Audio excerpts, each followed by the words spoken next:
Assalamualaikum warahmatullahi wabarakatuh. Waalaikumsalam warahmatullahi wabarakatuh.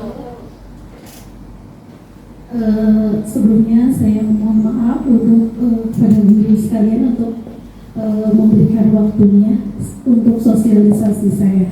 Sebelumnya marilah kita panjatkan puji dan puji syukur kehadirat Allah Subhanahu wa Ta'ala yang mana sampai saat ini kita diberikan rahmat-Nya.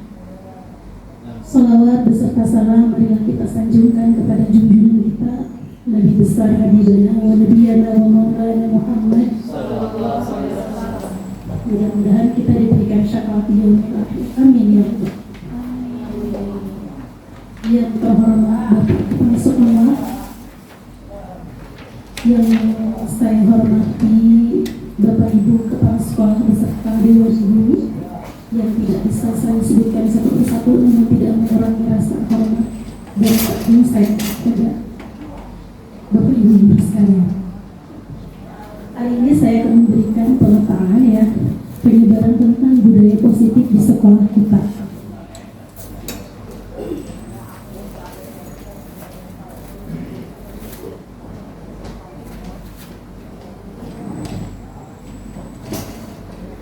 Ini adalah slide ya, Bapak Ibu.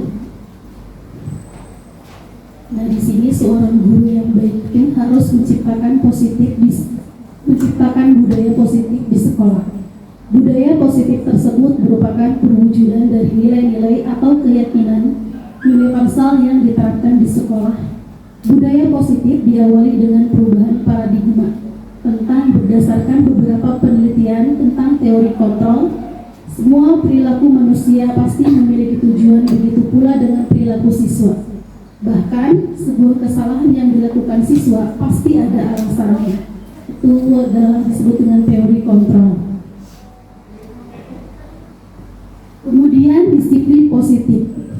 Di sini ada 3. Yang pertama yaitu adalah cara penerapan disiplin yang mengajarkan anak tanggung jawab dan menumbuhkan kesadaran diri berdasarkan nilai-nilai kebajikan. Kedua, ke arah disiplin diri yang dapat mengontrol diri dalam melakukan segala tindakan. Ketiga, dapat membuat murid memahami dan menyadari berdasarkan motivasi internal, bukan berdasarkan pujian, ancaman, ataupun paksaan. Slide berikutnya.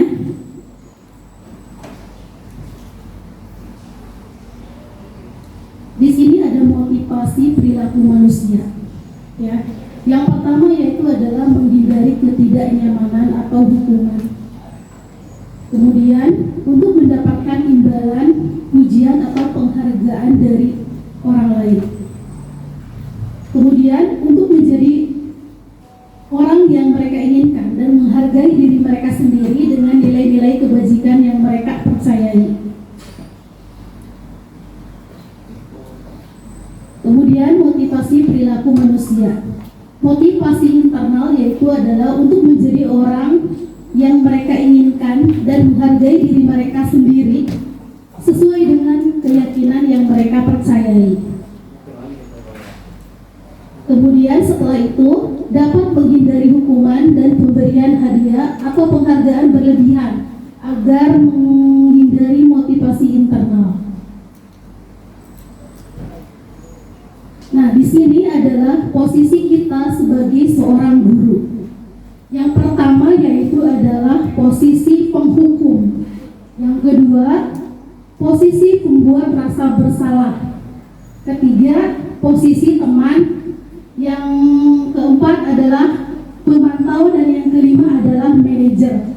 Kelima posisi ini ya, kita ini harusnya berada di posisi apa? Apakah seorang penghukum, apakah pembuat rasa bersalah, sebagai teman atau pemantau atau manajer. Nah, di sini posisi kita itu harusnya adalah posisi manajer. Kenapa? Di sini ada posisi penghukum. Posisi penghukum misalnya ketika anak berbuat salah, kamu salah, berarti hukumannya ini. Nah, itu disebut dengan posisi penghukum. Kita itu guru sebagai posisi penghukum. merasa bersalah, artinya gara-gara kamu sih akhirnya kan jadi seperti ini, menyalahkan seperti itu, dan itu membuat anak merasa oh ternyata saya salah, dan itu adalah hasil dari seperti tekanan dari seorang guru. Jadi guru mengatakan seperti itu sehingga anak merasa oh iya saya salah. Kemudian posisi teman. Posisi teman di sini kita merasa berteman dengan anak, dan anak pun berteman dengan kita. Padahal posisi kita di sini adalah seorang guru yang harusnya adalah menuntun siswanya, ya, menuntun siswa ke arah yang lebih baik. Di sini adalah posisinya adalah sebagai teman. Ternyata itu juga kurang tepat untuk seorang guru. Kemudian posisi pemantau. Di sini guru posisi pemantau itu artinya guru itu memantau anak, dia punya catatan, dia punya, tapi tidak ada tindakan apapun. Dia hanya posisinya hanya mengawasi anak saja. Nah, yang terakhir di sini adalah posisi manajer, artinya seperti manajer pada umumnya, dia akan menuntun bawahannya ketika salah. Dia punya strategi untuk menyelesaikan masalah pada bawahannya atau pada anaknya. Slide berikutnya. Nah, ini adalah penjelasan posisi kontrol sebagai seorang guru, yaitu adalah manajer. Di mana manajer itu yaitu adalah posisi di mana guru berbuat sesuatu bersama dengan murid, mempersilahkan murid mempertanggungjawabkan perilakunya, mendukung murid agar dapat menemukan solusi atas permasalahannya sendiri. Seorang manajer telah memiliki keterampilan di posisi teman maupun pemantau. Dengan demikian, bisa jadi di waktu-waktu tertentu kembali kepada kedua posisi apabila diperlukan.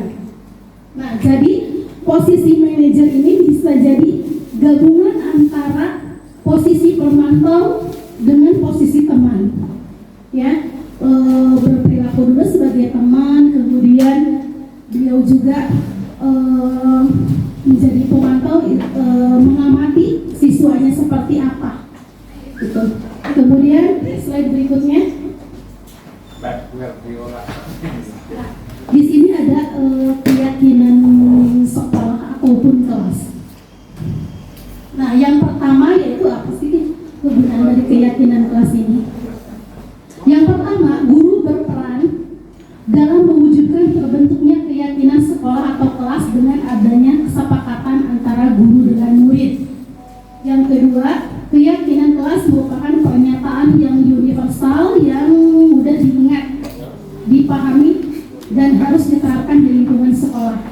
Nah, keyakinan kelas ini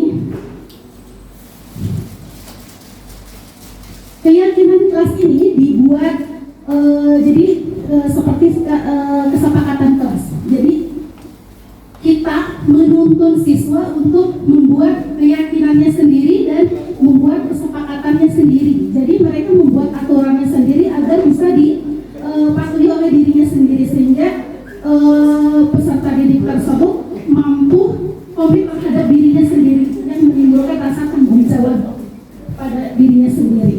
Jadi misalnya untuk keyakinan kelas, misalnya kita itu harus saling menghargai antara satu sama lain. Ketika dia mau pinjam barang ataupun apapun itu, kalau misalnya tidak bilang berarti dia sudah melanggar keyakinan tersebut. Jadi keyakinan tersebut itu anak yang memilih, anak yang menentukan sendiri, dan anak juga yang menjalankannya sendiri. Kita hanya menuntun anak tersebut. Nah, di sini ada segitiga restitusi dalam penyelesaian masalah. Nah, segitiga restitusi ini menjadi 3 tahapan, ya. Yang pertama, menstabilkan identitas. Yang kedua, validasi tindakan yang salah. Yang ketiga yaitu adalah menanyakan keyakinan. Artinya, ketika anak melakukan suatu kesalahan, yang pertama harus kita lakukan adalah menstabilkan identitas. Artinya, kita harus bisa merasa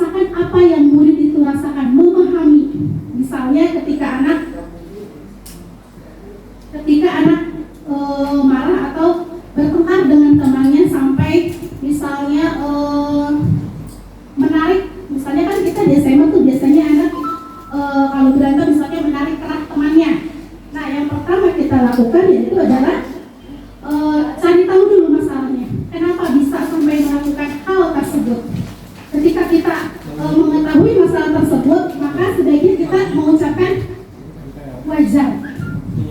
Kamu marah, posisinya itu wajar ketika kamu disakiti orang. Itu kan walaupun posisinya dia mengambil kerah orang. Jadi posisinya itu adalah menstabilkan emosi itu. Biarkan anak stabil dulu emosinya. Kita memahami dulu permasalahan yang ada. Misalnya, ya ibu pun ketika dalam posisi seperti itu akan marah juga. Kemudian, nah setelah itu setelah menstabilkan identitas kita, kita bisa merasakan apa yang mau dirasakan, kemudian validasi tindakan yang salah. Kita tanya lagi ke anak tersebut, menurut kamu tindakan tersebut itu menurut keyakinan dia ya, tanya kembali betul atau salah, baik atau tidak. Ya kan anak yang mencari keyakinannya sendiri. Kalau misalnya anak, ya bu, saya salah, saya telah melanggar. Di situ kita tidak menjudge bahwa anak, kamu salah. Berarti biarkan dia yakin bahwa dia telah melakukan kesalahan. Makanya dia harus paham dulu keyakinan dia. Seperti yang tadi dijelaskan, ada yang disebut dengan keyakinan kelas. Keyakinan apa yang kamu langgar? Misalnya, tidak menghargai pemandu. Misalnya, karena saya telah menarik kerah teman saya. Akhirnya dia menyadari kesalahan dia. Kemudian setelah itu menanyakan keyakinan. Dari permasalahan tersebut, kira-kira solusinya apa ya? Kita bertanya kepada anak tersebut. Baru anak tersebut, sepertinya yang saya lakukan, misalnya sepertinya yang saya lakukan tersebut salah dan hati saya harusnya memberikan maaf. Yang seharusnya kamu lakukan ketika kamu merasa itu apa? Bertanya baik-baik bu. Nah, biarkan anak mencari solusinya sendiri. Jadi kita hanya sebagai manajer memfasilitasi anak agar anak tidak percayalah dengan kita. Gitu. Disitulah tugas kita sebagai seorang manajer, menstabilkan dulu emosi, kita terjun dalam dunianya sendiri, kita ikut merasakan apa yang dia rasakan, kemudian biarkan dia mencari solusinya sendiri. Nah, di segitiga restitusi ini tujuannya adalah anak itu sadar karena kesalahannya sendiri, sehingga dia mampu bertanggung jawab atas apa yang telah dilakukannya. Gitu. Jadi masalahnya sendiri, kemudian dia akan mencari solusi sendiri. Seperti itu.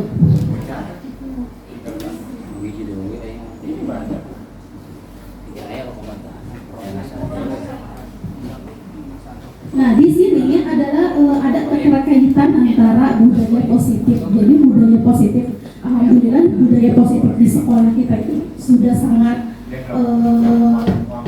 berjalan dengan lancar, mulai dari pertama datang sudah ada sambut siswa ya ibu ya, sudah ada sambut siswa yaitu wakasek kesiswaan didampingi oleh para BP ya, sudah didampingi. Kemudian budaya positif selanjutnya yang ada di sekolah kita adalah penerapan 5S ya, 5S, senyum, sapa, salam, sopan, santun, dan itu sudah sangat berjalan sekali di sekolah kita. Ketika bertemu dengan guru, ketika berpapasan dengan guru, mereka selalu mengucapkan salam ataupun senyum atau menyapa kita. Kemudian selain itu, budaya positif di sekolah kita adalah sebelum pembelajaran dimulai itu ada Asmaul Husna, itu pun sudah bagus ya berjalan. Asmaul Husna sebelum pembelajaran dan berdoa sebelum belajar. Kemudian di hari Jumat juga ada Jumat zikir, kemudian ada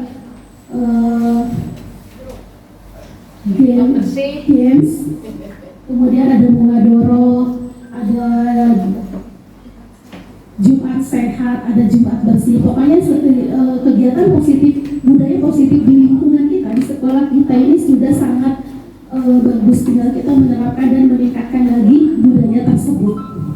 Nah, di sini keterkaitan antar materi di sini adalah bahwa budaya di sekolah akan mempermudah dalam mencapai tujuan pendidikan nasional yang sesuai dengan pemikiran Ki Hajar Dewantara, yaitu pendidikan yang berpihak pada murid dan menuntun tumbuh kembangnya anak yang sesuai dengan kodrat alam dan kodrat zaman. Nah,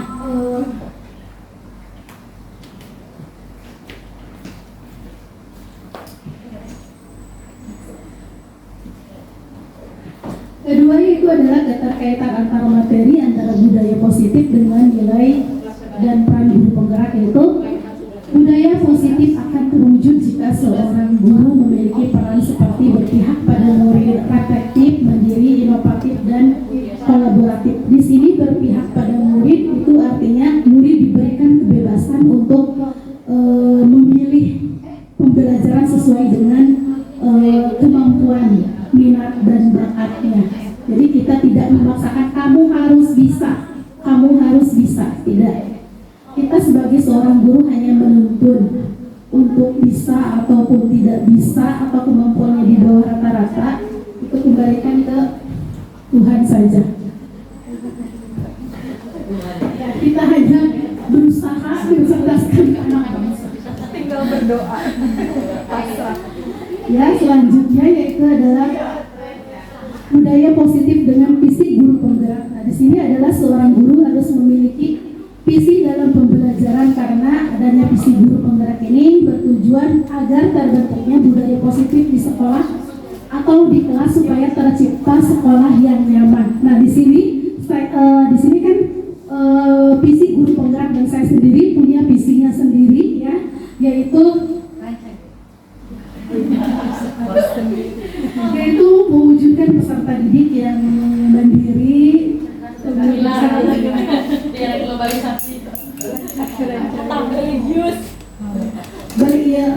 menciptakan peserta didik yang beriman, mandiri, kolaboratif, dan berwawasan global. Yang artinya saya kenapa di situ ada poin pertamanya, yaitu adalah mewujudkan peserta didik yang beriman. Itu saya mengacu kepada visi sekolah kita, yaitu adalah rancagia religius. Jadi yang kita tonjolkan di sini kan religinya, ya, keagamaan. Jadi sangkut pautan dengan, makanya saya di sini membuat visi guru itu mencetak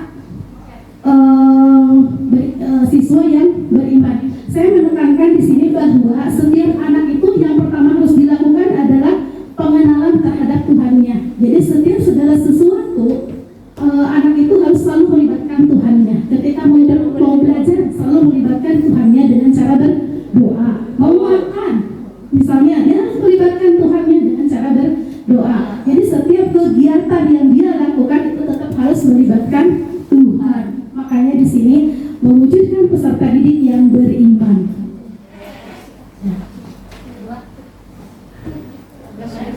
Mandiri.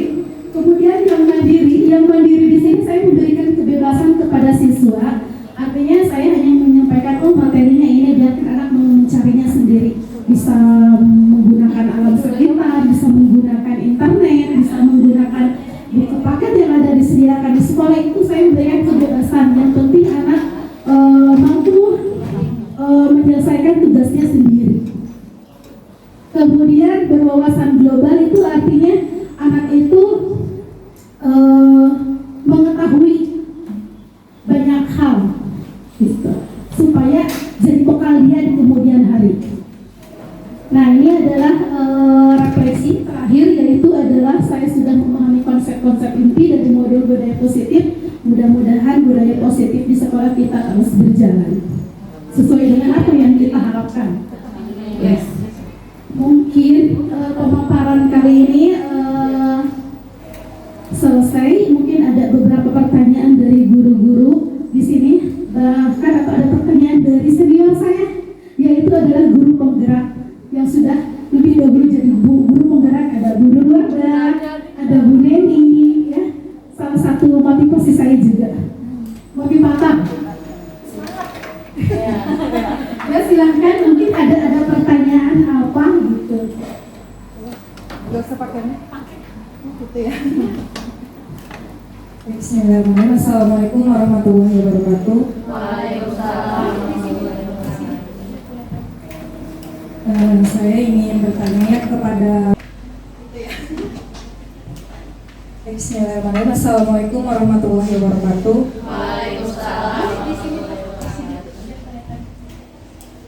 Saya ingin bertanya kepada Bu Lili berdasarkan pengalaman juga gitu, bahwa membentuk budaya positif itu tidak mudah ya, tidak bisa instan, kita membutuhkan waktu gitu ya. Mungkin kalau hanya sekedar membuat konsep sehari bisa beres gitu, tapi dalam menjalankannya itu yang sulit gitu ya. Nah, menurut Bu Lili bagaimana gitu ya supaya budaya positif tersebut bisa terus dijalankan oleh siswa kita gitu? Bagaimana cara mempertahankannya itu aja? Terima kasih. Assalamualaikum warahmatullahi wabarakatuh. Waalaikumsalam warahmatullahi wabarakatuh. Terima kasih kepada Ibu Guru Warta ya. Waalaikumsalam warahmatullahi wabarakatuh. Terima kasih kepada Ibu Guru Warta ya.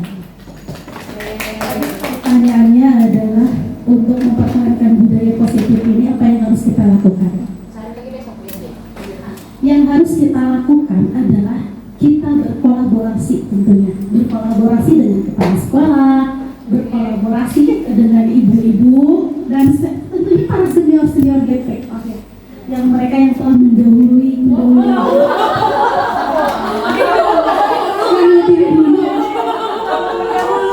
yang lebih dulu terjun ke dunia penggerak.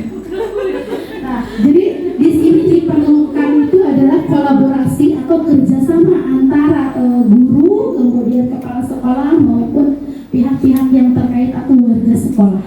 Di sini untuk mendisiplinkan budaya positif ini nggak bisa kita terjun sendiri atau guru penggerak sendiri, itu nggak bisa, tidak bisa, sangat-sangat sulit, ya, sangat-sangat sulit. Yang harus kita lakukan adalah kolaborasi pertama dengan KMSET. Apa sih Pak yang harus kita perbaiki, gitu kan? Apa yang harus kita tingkatkan di sini, gitu ya?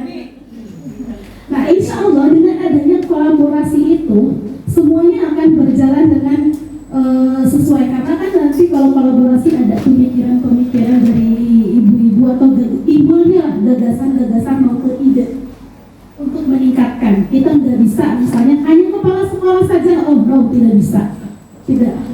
Atau hanya Wakasek saja yang berperan, itu pun tidak bisa, tidak akan berjalan. No, tidak. Kemudian yang berperan di sini atau hanya BK saja juga tidak bisa. Kemudian atau pembina OSIS saja tidak bisa, ataupun guru saja tidak bisa. Tetapi ini adalah kolaborasi antara seluruh warga sekolah untuk meningkatkan budaya positif ini. Mungkin solusi saya adalah seperti itu, Bu. Kalau misalnya terbentuk kerjasama itu akan sangat sulit. Jadi yang harus kita lakukan adalah komit terhadap kolaborasi itu.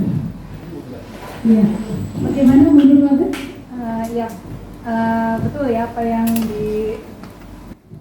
Yang betul, jawaban dari Bu Lili itu bisa kita jadikan acuannya untuk kedepannya, karena pengalaman saya juga waktu itu bahwa ketika kita membentuk budaya positif dalam sekatan kelas saja ya, di kelas dalam sehari itu bisa selesai memang ya. Misal kita mendapatkan 7 atau 10 poin, tapi ada saja siswa yang memang masih belum bisa melaksanakan hal tersebut gitu. Nah, mudah-mudahan dengan sosialisasi ini nanti kita semuanya sebagai warga sekolah ini bisa terus melakukan kerjasama yang baik, berkolaborasi yang akhirnya bisa mempertahankan budaya positif yang memang sudah disepakati bersama. Terima kasih. Amin. Terima kasih. Kemudian untuk selanjutnya ada yang bertanya. Oke, terima kasih.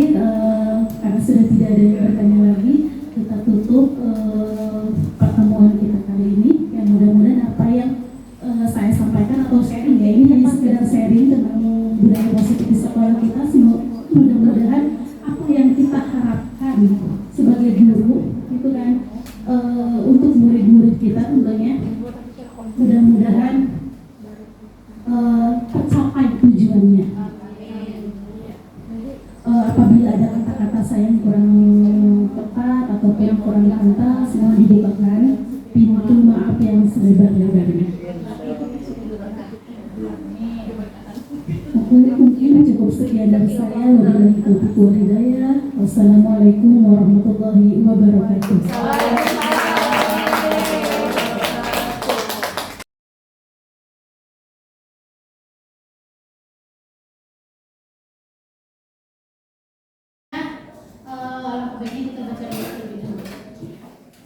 bersedia berpegang di dalam hati mulai.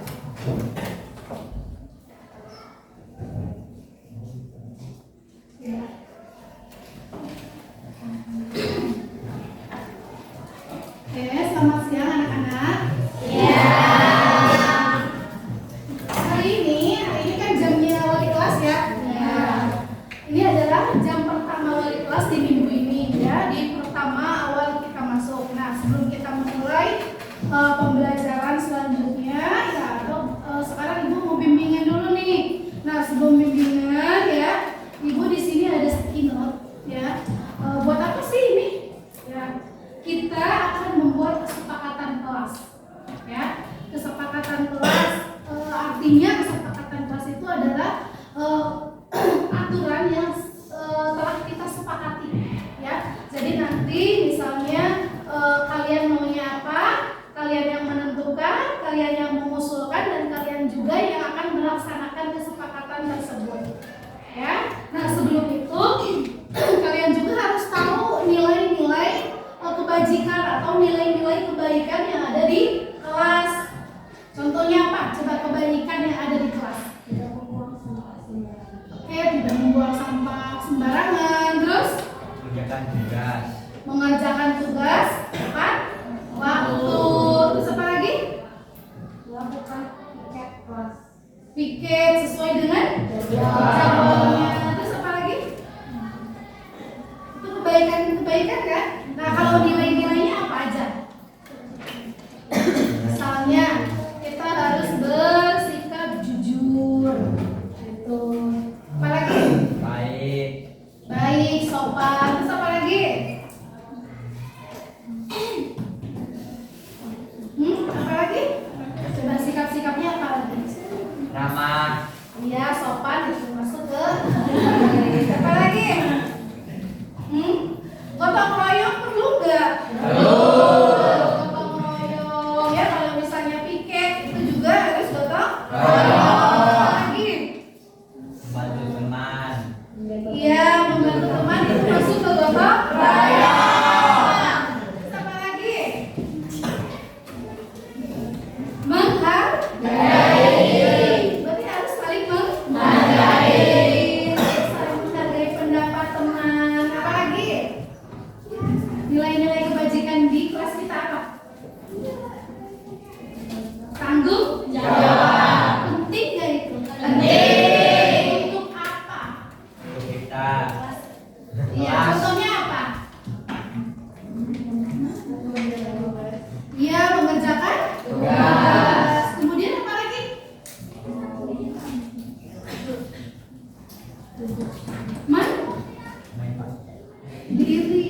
mandiri, Penting nggak mandiri? Penting. Contohnya apa?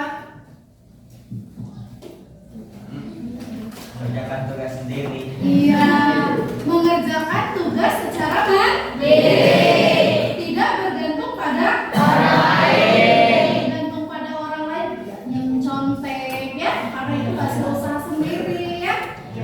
Berarti kamu sudah tahu nilai-nilai kebajikan yang ada di kelas ya? dan Udah? dan Mau melakukan? Kalau misalnya mau melakukan, kita akan ambil kesepakatan. Kesepakatan itu kita sepakat bahwa oke, kita harus seperti ini. Misalnya itu keinginan kalian. Misalnya nih di kelas kita harus apa sih? Misal ya, contohnya gini, Bu, harus tepat waktu, tidak boleh terlambat masuk kelas. Misalnya seperti itu ya. Kira-kira pendapat kamu apa? Di sini akan Ibu bagikan sticky note ini. Tulis nama, bukan tulis nama, tulis nama boleh dan kesepakatan kamu apa. Misalnya tidak boleh telat.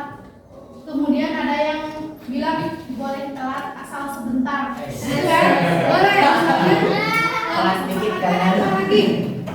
Boleh izin mau ke toilet gitu. Atau tidak boleh bawa makanan, ya, tidak boleh bawa minuman atau minuman makanan di atas meja, tuh ya. Kesepakatannya ini tergantung kalian mau apapun, silakan ya. Ibu akan bagikan sticky note ini ya. Nanti kalau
mendengarkan ketika orang lain berbicara. Nah, itu.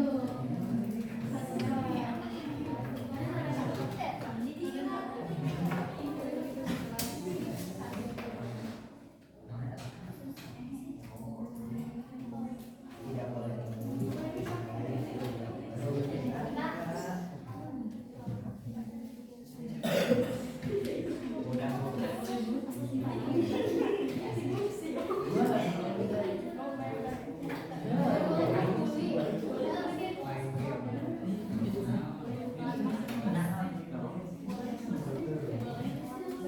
Ya bisa ya balik lagi.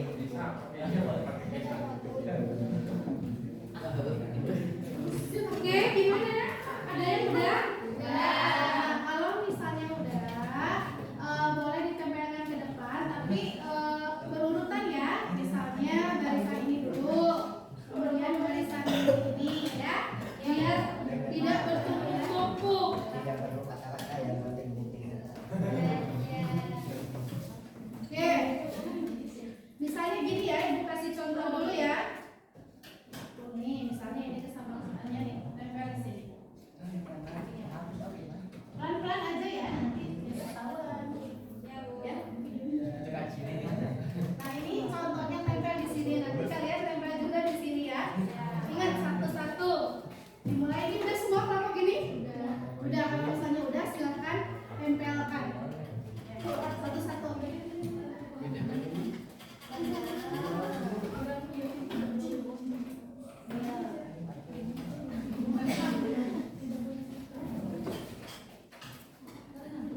Mau di bawah pun saya boleh, nggak harus berurutan ya. Mau di mana boleh.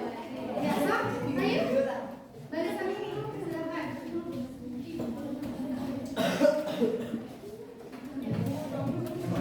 Ya, terus. Berapa nih?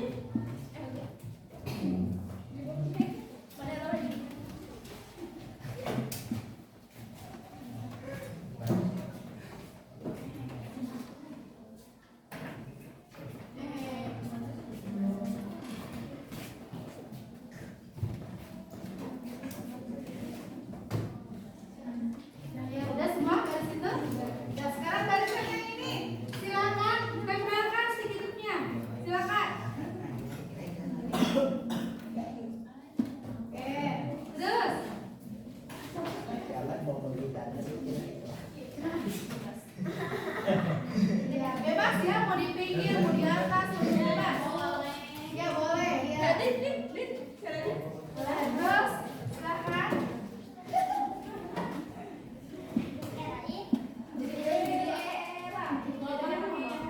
Terus.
Ada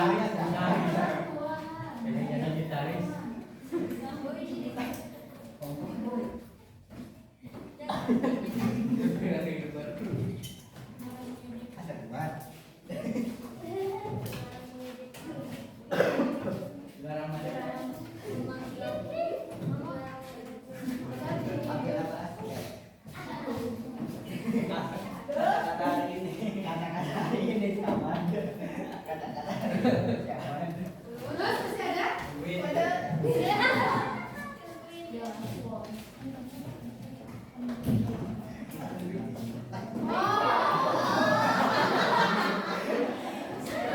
Oke, ya, terima kasih. Ini adalah sticky note yang sudah ditulis kesepakatan apa yang ingin kalian lakukan di kelas. Oke, di sini banyak ya kesepakatannya, tapi hanya beberapa yang akan kita pilih saja.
Capek.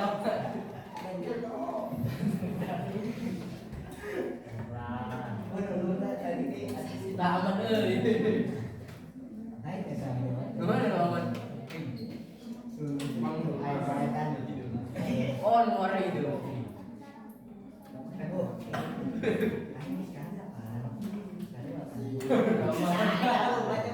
Jangan baca bu.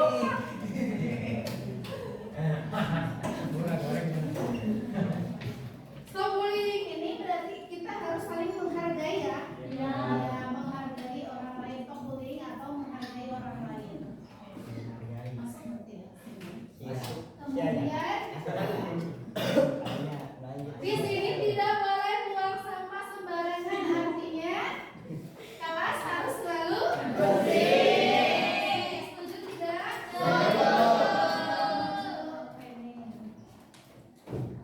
Ya, kelas harus bersih.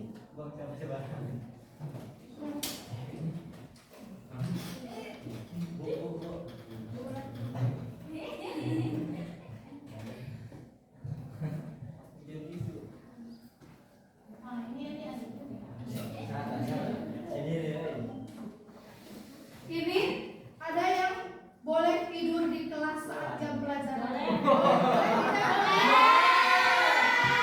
Boleh tidak? Tidak. Tidak boleh ya. Dimasukkan. Kemudian di sini juga tidak boleh buang sampah sembarangan, berarti masuknya ke kelas harus bersih. Berarti tidak boleh buang sampah sembarangan. Nah, di sini ada tidak boleh berisik saat ada guru maupun tidak ada guru. Tidak boleh ngobrol, katanya. Boleh, ya boleh komplain. Di sini jangan terlalu berisik ketika di kelas tidak ada guru. Masukin jangan.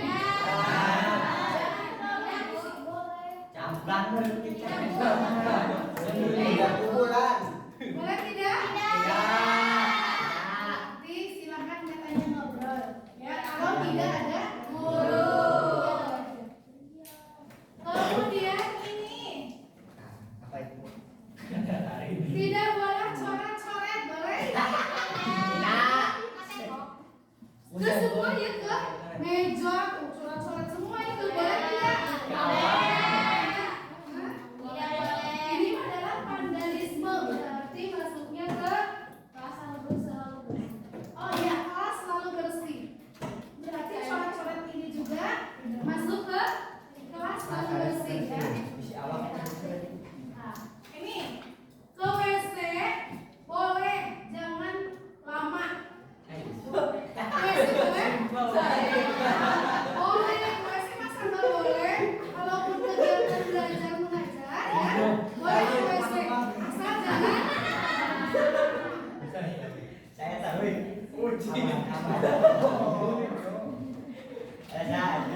Gak mau aku saya dah. Boleh. Beneran mah. Udah cina kau itu. Asal ada lama-lama. Simpen bodol gitu aja. Lulus. Lama deh. Baca. Kata-kata hari kita.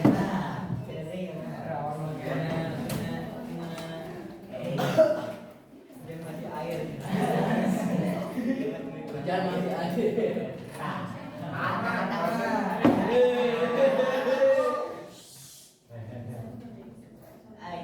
Gini-gini dulu. Kesalahan memang banyak.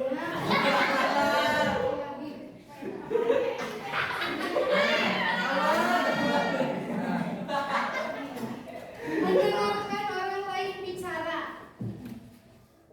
Maksudnya ke menghargai orang lain ya.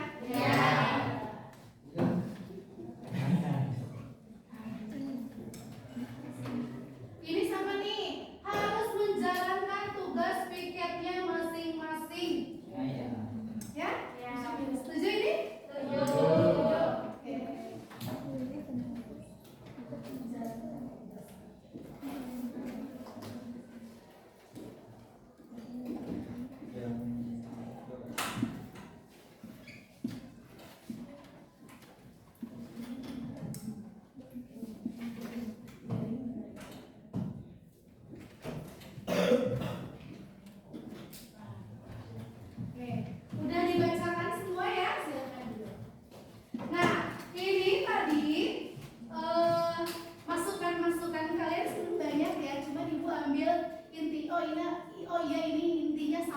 gitu ya? Ya. Jadi yang diambil hanya garis besarnya saja. Di sini ada kesepakatan ini tadi kesepakatan yang sudah kalian sepakati. Yang pertama yaitu datang tepat waktu. Telat boleh 5 menit saja, ya? Ya. Kemudian 2, stop bullying atau menghargai orang lain. Kemudian 3, kelas harus selalu bersih. Tidak ada coretan seperti itu, tidak mencoret-coret bangku maupun meja, ya. Dinding juga tidak boleh, ya. Ya. Kemudian ke toilet nih, ke toilet tidak boleh lama. Kemudian minta izin dulu, ya. Kadang ke toilet rombongan, biasanya gitu ya. Kemudian mabok di sampai 30 menit ke toilet ya. Nah, berarti kalau ke toilet secukupnya saja, tidak boleh lama-lama ya. Kemudian yang kelima yaitu menjalankan tugas piketnya. Nah, ini nanti dibantu oleh seksi keamanan. Harus selalu mengingatkan temannya akan tugasnya. Oke. Ya. Ini udah sepakat? Sepakat. Oke, baiklah. Kalau misalnya sudah disepakati, harus ada hitam di atas putih. Artinya saya sepakat sama ini. Tulis nama dan tanda tangan. Ya.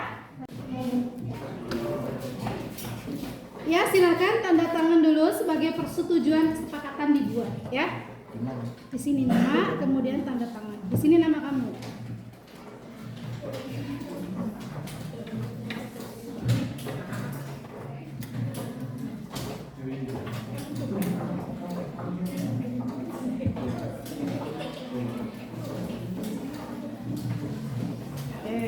Terus yang kedua.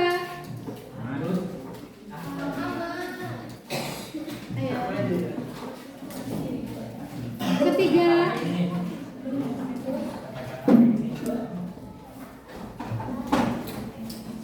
Kecil dulu nggak apa-apa.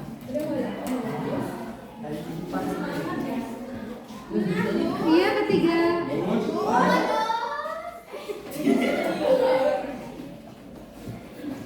Gimana?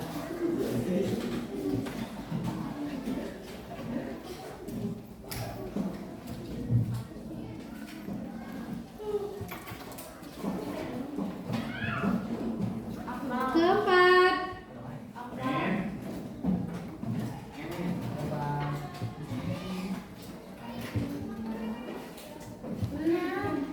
Ayo keempat, kelima.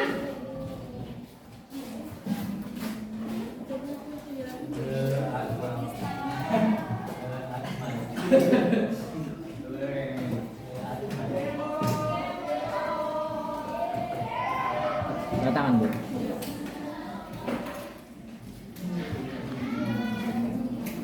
Keenam. Siapa ini? Komen siapa ini?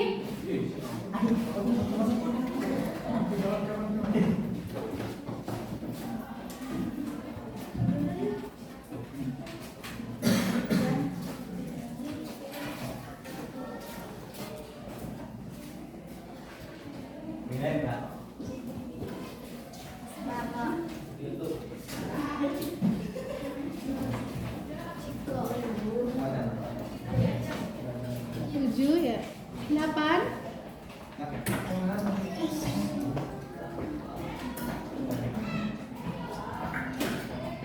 Sembilan.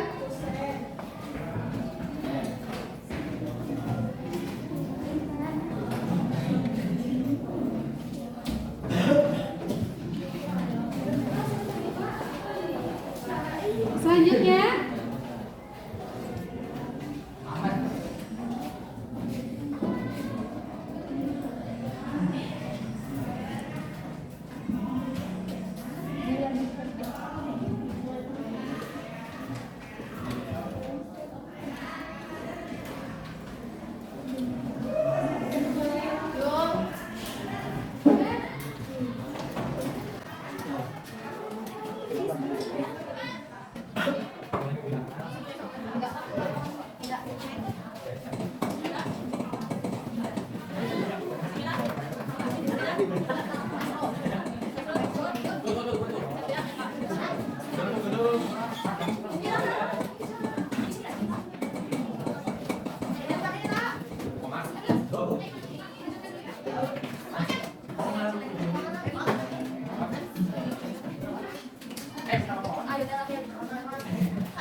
Assalamualaikum warahmatullahi wabarakatuh. Perkenalkan, nama saya Nurwardah Apriyanti, guru dari SMA Negeri 1 Pangkalan, Kabupaten Karawang.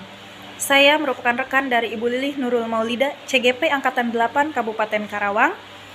Pada beberapa waktu lalu, Ibu Lilih sudah melakukan sosialisasi tentang pentingnya penerapan budaya positif di sekolah. Dan itu sangat bermanfaat sekali bagi kami sehingga kami mengetahui ternyata penerapan budaya positif itu merupakan salah satu cara untuk meningkatkan kualitas pendidikan di sekolah ini.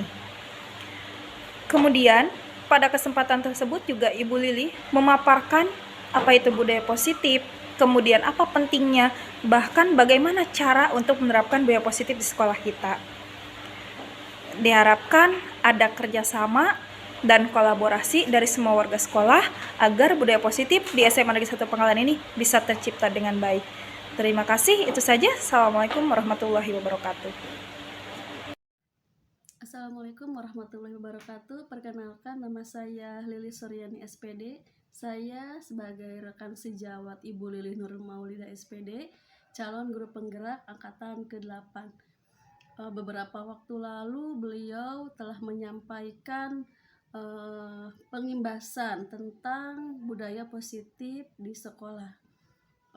Beberapa yang bisa saya simpulkan dari materi tersebut adalah banyak sekali memberikan hal-hal yang baru terhadap saya, yang selama ini ternyata banyak hal yang harus kita perbaiki mengenai proses belajar mengajar kepada peserta didik khususnya di lingkungan sekolah kita, termasuk bagaimana cara membangun pembiasaan dan kebiasaan sehingga nantinya bisa memberikan kontribusi bagi peningkatan budaya positif di lingkungan SMA Negeri 1 Pangkalan. Mungkin cukup sekian dari saya, kurang lebihnya mohon maaf. Wassalamualaikum warahmatullahi wabarakatuh. Assalamualaikum warahmatullahi wabarakatuh. Perkenalkan, nama saya Nurul Fitri dari kelas 11 MIPA 4. Saya sangat senang sekali mengikuti arahan dari Lili dalam membuat kesepakatan kelas dan menetapkan keyakinan kelas. Saya merasa kesepakatan itu penting agar kita dapat bertanggung jawab. Terima kasih. Wassalamualaikum warahmatullahi wabarakatuh. Assalamualaikum warahmatullahi wabarakatuh. Perkenalkan, nama saya Cika Bunga Amanda dari kelas 11 MIPA 4. Saya sangat senang sekali ketika Bu Lilih membuat kesepakatan di kelas dan kebajikan yang ada di kelas. Saya jadi tahu apa saja kebajikan yang harus saya lakukan. Selain itu, dengan adanya kesepakatan, saya belajar berkomitmen dan bertanggung jawab atas apa yang telah saya dan teman-teman saya sepakati. Terima kasih. Wassalamualaikum warahmatullahi wabarakatuh.